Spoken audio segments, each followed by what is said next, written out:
Nyanza Memorial kompleksinin həyətində də kütləvi məzarlıqlar var. Divardan asılan lövhələrə gəlincə, ailələrinin, yaxınlarının meyidini tapmayan tutsilər onların adlarını bura yazmaqla təsəlli tapıblar.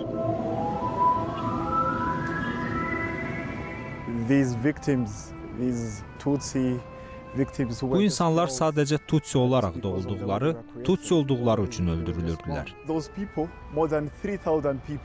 1994-cü il aprelin 11-də məhz bu yerdə 3000-dən çox Tutsi qətlə yetirilib. Bura onların məzarlığıdır.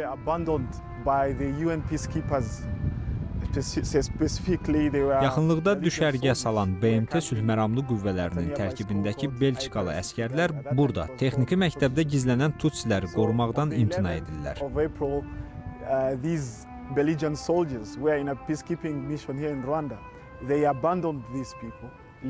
Və elə onları köməksiz qoyduqları üçün yerli polisin, o vaxtki hökumətin köməkliyi ilə ekstremistlər Tutsiləri öldürürlər.